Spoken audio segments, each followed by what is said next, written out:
नमस्कार. eप्रशिक्षण.com या यूट्यूब चॅनलवर आपले सहर्ष स्वागत आहे. शासकीय अधिकारी, कर्मचारी यांच्या ऑनलाईन प्रशिक्षणासाठी आपण मायक्रो लर्निंग सिस्टम या संकल्पनेअंतर्गत महाराष्ट्र नागरी सेवेतील एक नियम सूक्ष्मपणे समजून घेऊन त्यावर चर्चा करतो. आजच्या या भागात आपण निर्वाह भत्ता वसूल करता येतो काय या संदर्भात उपस्थित झालेल्या एका प्रश्नावर चर्चा करणार आहोत. तर सदर व्हिडिओ कृपया शेवटपर्यंत पहावा. प्रशासकीय कामकाजात अनेकदा काही असे गुंतागुंतीचे पेच प्रसंग उभे राहतात की त्यावरची उत्तरे शोधणे अत्यंत कठीण होऊन बसते. आज अशाच एका महत्त्वाच्या प्रशासकीय दुविधेचं आपण सविस्तर विश्लेषण करणार आहोत. प्रश्न असा आहे की निलंबित कर्मचाऱ्याच्या निर्वाह भत्त्याची वसुली म्हणजेच रिकव्हरी खरोखर शक्य आहे का? प्रशासकीय नियम आणि त्यांचं योग्य पालन या दृष्टिकोनातून हे समजून घेणं अत्यंत गरजेचं आहे. हे संपूर्ण विश्लेषण आपण एका व्यवस्थित रचनेत समजून घेणार आहोत. 1. निलंबनाचा मूळ प्रश्न. 2. यातल्या मुख्य संकल्पना. 3. यावरचा गव्हर्निंग नियम. 4. उपनियम 9चं स्पष्टीकरण. आणि शेवटी वसुलीबाबतचा अंतिम निर्णय. समजा एखाद्या कर्मचाऱ्याचा निलंबनाचा कालावधी हा कर्तव्य म्हणून ग्राह्य धरला गेला नाही, तर त्या काळात त्याला जो निर्वाह भत्ता दिला जातो तो परत वसूल करता येईल का? हा अत्यंत अचूक आणि प्रॅक्टिकल प्रश्न सोलापूर जिल्ह्यातील एका कृषी अधिकाऱ्याने आणि एका यूट्यूब सबस्क्रायबरने विचारलाय. हा थेट प्रशासकीय आणि आर्थिक जबाबदारीशी जोडलेला मुद्दा आहे.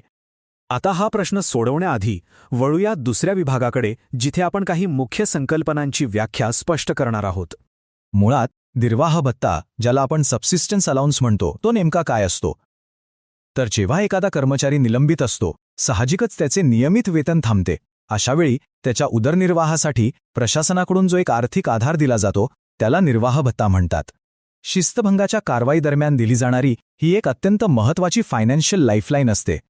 आणि नेमकी इथेच प्रशासकांची मोठी कोंडी होते.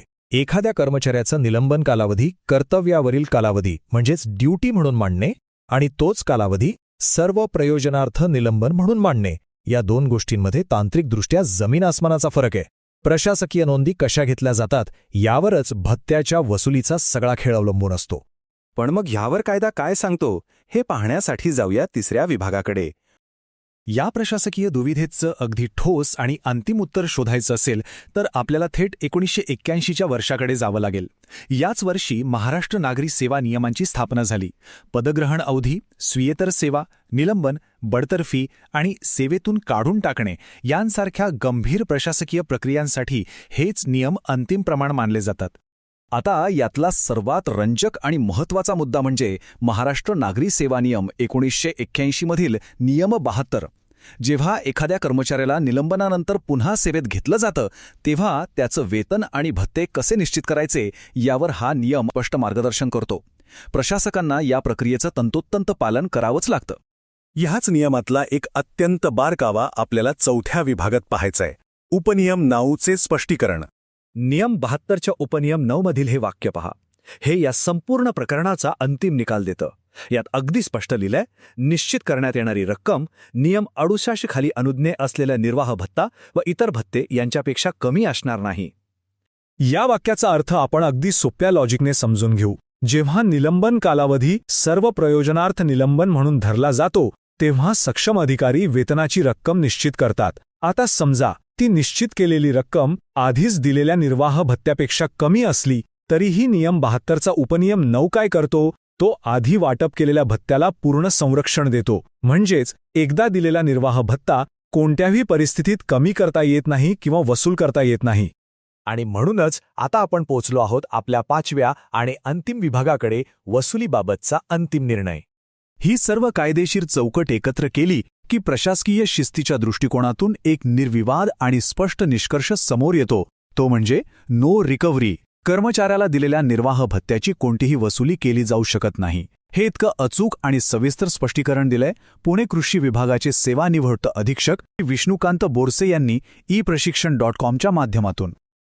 eप्रशिक्षण.com नावाचं एक खास यूट्यूब चॅनल आहे जे शासकीय कर्मचाऱ्यांच्या गरजा लक्षात घेऊनच तयार केलंय. हे चॅनल खरं तर एका मार्गदर्शकाची भूमिकाच बजावतं. या चॅनलचा हा जो प्रशिक्षण आपल्या दारी उपक्रम आहे ना, तो म्हणजे कर्मचाऱ्यांच्या समस्या आणि त्यावरील उपाय यांना जोडणारा एक अतिशय महत्त्वाचा पूल आहे. ही क्लिप श्री विष्णुकांत बोरसे, विभागीय चौकशी अभ्यासक, पुणे यांनी तयार केली आहे. ही माहिती तुम्हाला उपयुक्त वाटल्यास कृपया लाईक करा, शेअर करा आणि चॅनलला सबस्क्राईब करा. व्हिडिओ पाहिल्याबद्दल धन्यवाद.